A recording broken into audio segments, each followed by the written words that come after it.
নমস্কার বন্ধুরা, আমি মৌ। তোমাদের সবাইকে আমাদের গল্পকথা পরিবারে আরও একবার অনেক অনেক স্বাগত জানিয়ে আজকের ভিডিওটি শুরু করছি। বন্ধুরা, আজ আমি তোমাদের সাথে শ্রী শ্রী জগন্নাথ দেবের স্নানযাত্রা পূজাবিধি শেয়ার করে নেব। বাংলার জ্যৈষ্ঠ মাসের পূর্ণিমা তিথিতে পালন করা হয় প্রভু শ্রী জগন্নাথ দেবের স্নানযাত্রা উৎসব। স্কন্দপুরাণ অনুযায়ী রাজা ইন্দ্রদ্যুম্ন এই তিথিতে শ্রী জগন্নাথ দেবের কাষ্ঠ নির্মিত বিগ্রহ প্রতিষ্ঠা করেছিলেন এবং তখন থেকে এই স্নানযাত্রা উৎসবের প্রচলন হয়। স্নানযাত্রার এই বিশেষ তিথিটি শ্রী জগন্নাথ মহাপ্রভুর আবির্ভাব তিথিরূপেও পরিচিত। জ্যৈষ্ঠ মাসের পূর্ণিমা তিথিতে তোমরা বাড়িতে শ্রী জগন্নাথ দেবের স্নানযাত্রা উৎসব সহজ ঘরোয়াভাবে পালন করতে চাইলে কিভাবে তা করবে সেটাই আজকের ভিডিওতে আমি তোমাদের সঙ্গে শেয়ার করব। তবে তার আগে এই বছরের স্নানযাত্রা উৎসবের সময়সূচি দেখে নেওয়া যাক। এই বছর অর্থাৎ ইংরাজি 2025 এবং বাংলা 1432 সালের স্নানযাত্রা উৎসব পালন করা হবে আগামী 11ই জুন, বাংলায় 27শে জ্যৈষ্ঠ বুধবার। পূর্ণিমা তিথি লাগবে আগের দিন অর্থাৎ মঙ্গলবার 10ই জুন, বাংলায় 26শে জ্যৈষ্ঠ দিবা 11টা বেজে 5 মিনিটে এবং তা স্থায়ী হবে বুধবার 11ই জুন, বাংলায় 27শে জ্যৈষ্ঠ দিবা 12টা বেজে 38 মিনিট পর্যন্ত।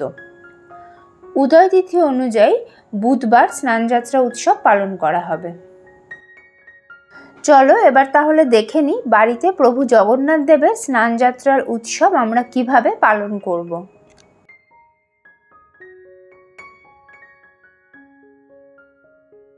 পুজোতে বসে প্রথমে আচমনার বিষ্ণু স্মরণ করে নিতে হবে। হাতে সামান্য গঙ্গা জল নিয়ে নিয়েছি। নম বিষ্ণু, নম বিষ্ণু, নম বিষ্ণু। ওং অপবিত্র পবিত্র বা সর্বাবস্থাং গত পিবা যশ্বরেত পুণ্ডরীকাক্ষং সবাহ্য অভ্যন্তর সূচি, নমসূচি, নমসূচি, নমসূচি। বন্ধুরা, স্নানযাত্রার পুজোর সবথেকে গুরুত্বপূর্ণ অঙ্গ হলো প্রভুর স্নানাভিষেক। প্রভু জগন্নাথ দেবের অভিষেকের জন্য আমি পুজোর আসনে একটা অভিষেক পাত্র রেখেছি। অভিষেক পাত্রের ওপর সাদা চন্দন দিয়ে অষ্টদল কমল আঁকা আছে এবং তার উপরে একটু ফুলের পাপড়ি আর তুলসী পাতা দেওয়া আছে। প্রসঙ্গত, স্নানযাত্রার পুজোর জন্য তোমরা আলাদা করে একটা আসন পেতে নিতে পারো। একটা পরিষ্কার কাঠের জলচৌকির ওপর গঙ্গা জল ছিটিয়ে তার উপরে কাপড় পেতে কাপড়ের ওপর আরও কিছুটা গঙ্গা জল ছিটিয়ে ফুলের পাপড়ি, গোটা আতপ চাল আর কর্পূরের গুঁড়ো দিয়ে তোমরা প্রভু জগন্নাথ দেবের পুজোর আসনটি প্রস্তুত করে নিতে পারো। বন্ধুরা, আমি এখানে জগন্নাথ দেবের যে বিগ্রহে পুজো করছি সেই বিগ্রহের পোশাক পরিবর্তন করা যায় না, তাই সরাসরি এখানে আমি অভিষেক করাতে পারছি না। তোমরা যদি এইরকম বিগ্রহে পুজো করো অথবা জগন্নাথ দেবের চিত্রপটে স্নানযাত্রার পুজো করো তাহলে কিভাবে তোমরা প্রভুর স্নানাভিষেক করবে সেটাই এখন আমি তোমাদের সঙ্গে শেয়ার করে নিচ্ছি। তোমরা দেখতে পাচ্ছ যে বিগ্রহের সামনে আমি একটা ছোট পিতলের পাত্র রেখেছি। আমি ধূপ এবং দীপ ধরিয়ে নিয়েছি এবং স্নানাভিষেক শুরু করার আগে প্রভু শ্রী জগন্নাথ দেব, শ্রী বলভদ্র এবং দেবী সুভদ্রাকে আমি ধূপ ও দীপ দ্বারা আরতি করে নিচ্ছি।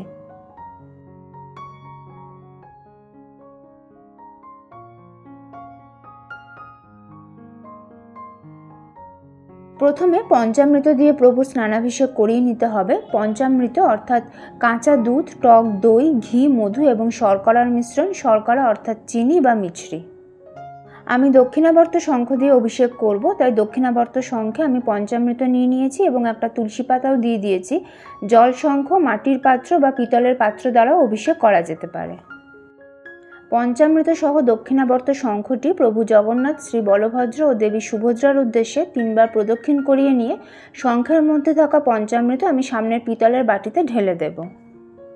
পঞ্চামৃত দিয়ে অভিষেকের মন্ত্রটি হল ইদং পঞ্চামৃত স্নানিয়ম শ্রী বলভদ্র সুভদ্রাভ্যাং জগন্নাথায় তে নমঃ।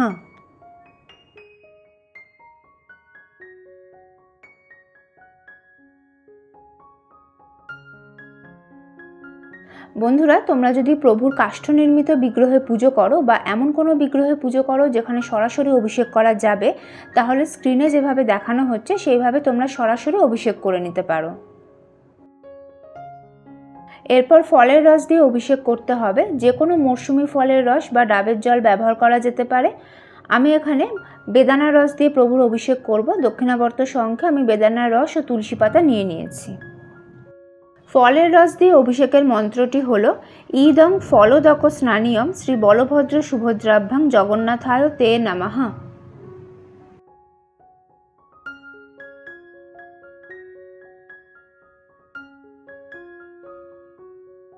যারা সরাসরি অভিষেক করবে তারা ফলের রস দিয়ে স্ক্রিনে যেভাবে দেখানো হয়েছে সেইভাবে অভিষেক করে নিও। এরপর সুগন্ধি জল দিয়ে অভিষেক করার জন্য একটি তামার পাত্রে আমি কিছুটা পানের যোগ্য পরিষ্কার জল নিয়ে নিয়েছি। এর মধ্যে প্রথমেই দিয়ে দেব কিছুটা কর্পূরের গুঁড়ো, দিয়ে দিচ্ছি একটু সাদা চন্দন, দিচ্ছি সামান্য অগরু, আর দিচ্ছি একটু গোলাপ জল। এরপর আমি সবটা একসাথে মিশিয়ে নিচ্ছি। আগের দুবারের মতোই দক্ষিণাবর্ত শঙ্খের মাধ্যমে আমি সুগন্ধি জল দিয়ে অভিষেক করব। সুগন্ধি জল দ্বারা প্রভুর অভিষেকের মন্ত্রটি হল ইদং গন্ধোদক স্নানিয়ম শ্রী বলভদ্র সুভদ্রাভ্যাং জগন্নাথায় তে নমঃ।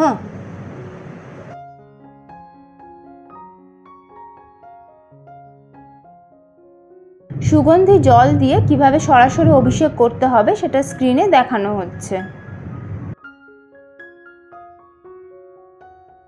প্রভুর এই স্নান জল তোমরা বাড়ির সকলের মাথায় সামান্য স্পর্শ করিয়ে নিয়ে এবং কিছুটা গ্রহণ করে বাকিটা তুলসী গাছের গোড়ায় দিয়ে দিতে পারো। এরপর আমি পুষ্পাভিষেক করিয়ে নিচ্ছি। জয় শ্রী বলভদ্রের জয়, জয় দেবী সুভদ্রার জয়, জয় প্রভু জগন্নাথ দেবের জয়।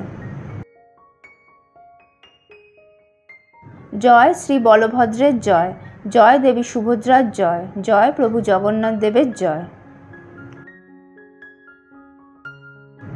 জয় শ্রী বলভদ্রের জয়, জয় দেবী সুভদ্রার জয়, জয় প্রভু জগন্নাথ দেবের জয়। একটা পরিষ্কার শুকনো কাপড় একটু জল দিয়ে ভিজিয়ে নিয়ে আমি শ্রীবিগ্রহ আলতো হাতে সাবধানে মুছে নিচ্ছি এবং এইভাবে আমি অভিষেক বিধি সম্পন্ন করে নিলাম। অভিষেক বিধি সম্পন্ন হয়ে যাওয়ার পর আমি আসন থেকে অভিষেক পাত্র সরিয়ে নিয়েছি এবং শ্রীবিগ্রহ পুজোর আসনে বসিয়ে নিয়েছি। এবার আমি বস্ত্র নিবেদন করে দিচ্ছি। যেহেতু আমার কাছে যে বিগ্রহটি আছে তার বস্ত্র পরিবর্তন করা যায় না, তাই আমি বস্ত্রস্বরূপ মৌলি সুতো সামান্য আতর লাগিয়ে নিবেদন করলাম। শ্রী বলভদ্র, দেবী সুভদ্রা এবং প্রভু জগন্নাথ দেবকে এবার আমি সাদা চন্দনের তিলক পরিয়ে দিচ্ছি। দেবী সুভদ্রাকে সিঁদুরের তিলক পরিয়ে দিচ্ছি। শ্রী বলভদ্র এবং প্রভু শ্রী জগন্নাথ দেবকে এরপর শ্বেত চন্দন সহযোগে তুলসী পাতা এবং তুলসী দল আমি নিবেদন করে দিচ্ছি।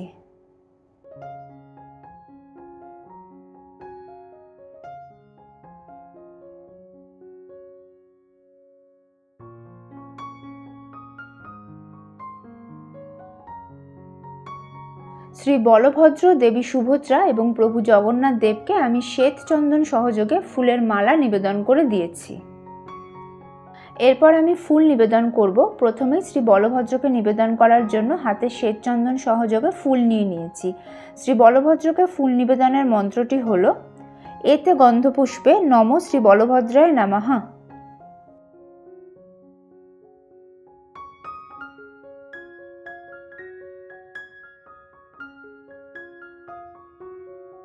এরপর আমি প্রভু শ্রী জগন্নাথ দেবকে ফুল নিবেদন করব। শ্রী জগন্নাথ দেবকে ফুল নিবেদনের মন্ত্রটি হল এতে গন্ধপুষ্পে নম শ্রী জগন্নাথায় নমঃ।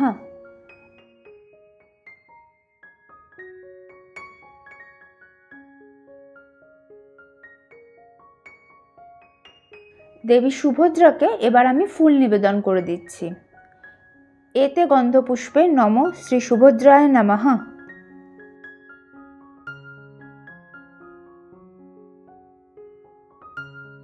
হাত জোর করে আমি শ্রী বলভদ্র, দেবী সুভদ্রা ও জগন্নাথ দেবের প্রণাম মন্ত্র পাঠ করে নিচ্ছি। নীলাচল নিবাসায় নিত্যায় পরমাত্মনে বলভদ্র সুভদ্রাভ্যাং জগন্নাথায় তে নমঃ। এরপর ফুল এবং তুলসী পাতা সহযোগে ভোগ নিবেদন করতে হবে। স্নানযাত্রার পুজোয় তোমরা প্রভুর প্রিয় খাজা, গজা, দুধের তৈরি সাদা মিষ্টি ইত্যাদি ভোগরূপে নিবেদন করতে পারো। ফলের নৈবেদ্যর ক্ষেত্রে তোমরা গোটা ফল দিতে পারো অথবা কুচনো ফলও দিতে পারো। এছাড়াও পানীয় জল অবশ্যই নিবেদন করতে হবে। এরপর আরতি করে নিতে হবে। এদিন তোমরা প্রভুকে অবশ্যই ধূপ, ঘিয়ের প্রদীপ এবং কর্পূর সহযোগে আরতি করো। এছাড়াও চাইলে পুষ্প এবং ময়ূর পাখা দিয়েও আরতি করতে পারো।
বন্ধুরা, এদিন তোমরা প্রভু জগন্নাথ দেবের অষ্টোত্তর শতনাম পাঠ করে নিতে পারো।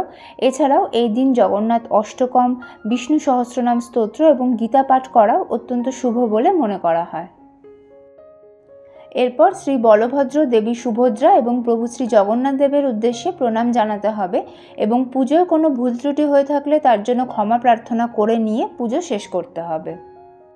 তাহলে বন্ধুরা, এই ছিল আজকের ভিডিও। আশা করি ভিডিওটা তোমাদের কিছুটা হলেও কাজে লাগবে। কেমন লাগলো তোমাদের আজকের ভিডিও আমাকে কমেন্ট করে অবশ্যই জানিও। ভালো লাগলে লাইক এবং শেয়ার করে দিও। আর যদি তোমরা প্রথমবার এই চ্যানেলের ভিডিও দেখে থাকো তাহলে প্লিজ চ্যানেলটা সাবস্ক্রাইব করে নিও। আর একই সাথে পাশে থাকা বেল আইকনটা ট্যাপ করতেও ভুলো না, যাতে আমাদের চ্যানেল থেকে শেয়ার করা সমস্ত ভিডিও নোটিফিকেশন তোমাদের ফোনে সঠিক সময় পৌঁছে যায়। সকলকে স্নানযাত্রার অগ্রিম শুভেচ্ছা জানিয়ে আজকের ভিডিও এখানেই শেষ করছি। নতুন ভিডিও নিয়ে ফিরে আসবো খুব তাড়াতাড়ি। ঈশ্বরের আশীর্বাদে তোমরা সকলে ভালো থেকো, সুস্থ থেকো। জয় শ্রী বলভদ্রের জয়, জয় দেবী সুভদ্রার জয়, জয় প্রভু শ্রী জগন্নাথ দেবের জয়।